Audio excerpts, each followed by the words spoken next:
என்றும் நான் செல்ல மாட்டேன். கிறிஸ்துவுக்குள் பிரியமானவர்களே, My beloved friends in Christ, பரிசுத்தமான ஓய்வு ஆராதனைக்குள் பங்கு பெறக்கூடிய தேவ பிள்ளைகளே, the people who are participating in the holy day, உங்கள் திருச்சபைக்கு நீங்கள் கடந்து போகும் பொழுது when you go to your holy church, பரிசுத்த அலங்காரத்தோடு நீங்கள் கடந்து போக வேண்டும். you should go with holiness. அங்கு நீங்கள் கர்த்தரை தொழுது கொள்கிற விதத்தை தேவன் உங்களை பார்க்க வேண்டும். The Lord should see how you are worshipping. நீங்கள் ஜெபிக்கிற ஜெபத்தை கண்டு பூமியில் இருக்கக்கூடிய அனைவர்கள் கண்டு பயப்பட வேண்டும். The worldly people should see you and they should fear that by seeing your prayers. நாம் நிறைய பேர் ஓய்வு ஆராதனை சரியாக பங்கு பெறுவதில்லை. Many of us do not participate in the holy day. நேரத்தை சரியாக கொடுப்பதில்லை. We are not utilizing the time and giving the time to the Lord.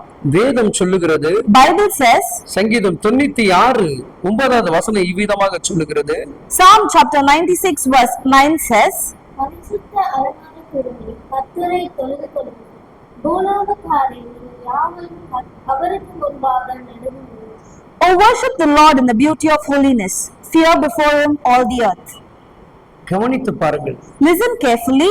என் அன்பு சகோதர சகோதரி, My dear friends in Christ, நாம் ஆராதிக்கக்கூடிய தேவன் மிகவும் பரிசுத்தம் உள்ளவர். the Lord, you and me who are worshipping is very holy. உலகமே அவரை கண்டு பயப்படுகிறது. The world itself is fearing seeing the Lord.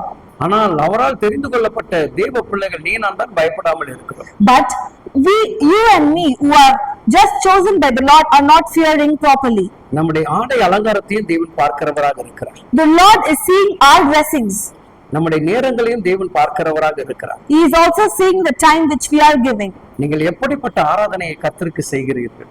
See what type of worship you are doing to the Lord. துதி ஆராதனைகளோடு தேவனிடத்தில் நீங்க நெருங்கி பழகும்போது, When you are worshipping by just and getting closer to him, அப்படிப்பட்ட பரிசுத்த ஆவியை தேவன் உங்களுக்கு தந்து உங்களை வழி நடத்துவாராக.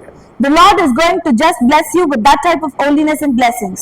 இனி வரக்கூடிய காலங்களிலே In the upcoming days, சபைக்குள் போகும் பொழுது when you are going to the church, மிகுந்த பயத்தோடு நடுக்கத்தோடு நீங்கள் கடந்து போங்கள். please go with full holiness and fear. கர்த்தர் தாமே உங்களை ஆசீர்வதிப்பாராக. The Lord is going to bless you. Amen. Amen.